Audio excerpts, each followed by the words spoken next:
I think I've got it. A really awesome Ninjaflex spring. That's supposed to be a circle, but Ninjaflex doesn't do very well with bridging. But that's okay. It doesn't matter because it works great. And just like before, you can actually just turn it 45 degrees and you've got yourself a linear switch. And I tested it, and it doesn't work so well with weird 3D printable switch, keycaps like this. But I do have one that works. It just needs to be slightly smaller, and I'm working on making it more parametric. But regardless of the size, it works great as a linear switch. Just put that there just to demonstrate it. And that is poly-smooth filament, which is why it's smooth but bubbly. So yeah, it works great. And I wanted to demonstrate what the actuation force is.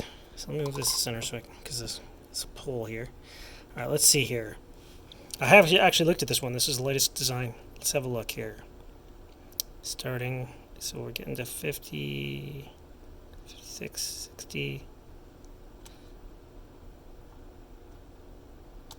Okay, actually, I was leaning on it a little too much. That's another thing I need to work on is I need to make the stem like larger and long. The top cover part needs to be longer so that it's not wibbly wobbly.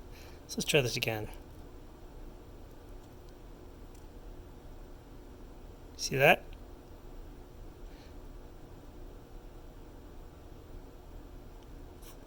That's nearly bottomed out, 40 something, and now it's at 100 to bottom out.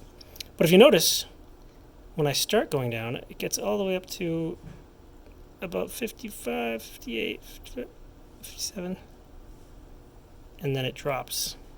Because it acts just like a beam spring, the spring inverts. It's hard for me to tell because I'm trying to hold this camera and do it straight at the same time while looking at the screen here. So let me see if I can put this in the center and do this right.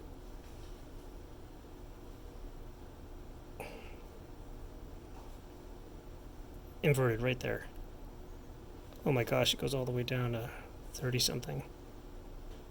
And then truly bottoming out just barely.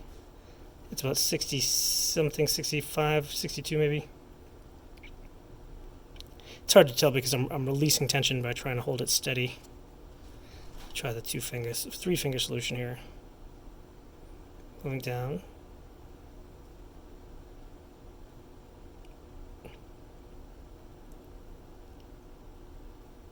Yeah, it's perfect. It's just like a beam spring.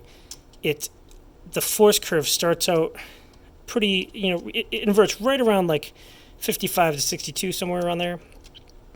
And then it lifts off and it releases considerable tension, and you continue down the rest of the way at much less tension, and it bottoms out and you go max basically to 100 grams.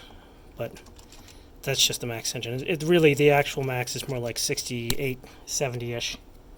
And let's try the linear spring. This is going to be much easier to demonstrate since it's just linear. It's diagonal.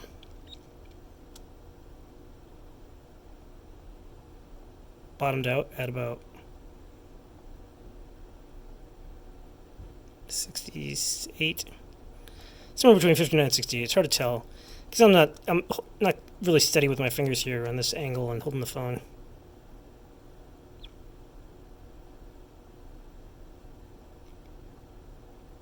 Around 65, I'm guessing. It's bottoming out with linear. And of course it's linear. As I go down, it gets a little bit further. But it starts nice and gentle.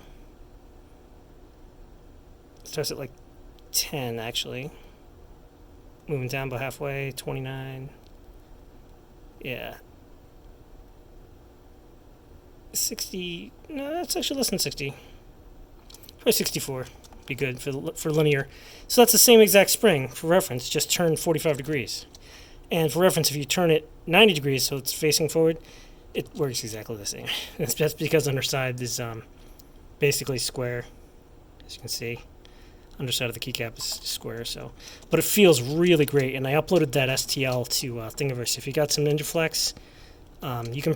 I also uploaded a little pseudo spring body, switch body. That's just for testing this. I'm going to actually be changing this stem and the body part considerably because I'm going to be putting a little magnet down there, just a tiny little magnet that will slide into a little slot at the bottom so it can act as a Hall effect switch. And I've got Hall effect sensors and ESP32 ready to go to test that. I just haven't got had the time to test it. I've been focusing on the spring part. But now that I know I've got a really great spring, it's time to switch over and start testing Hall effect sensor. And I also probably need to get my proper strength tester going on as well. And that's it. My 3D printable keyboard switch is coming along awesome. A little bit at a time, a little bit at a time.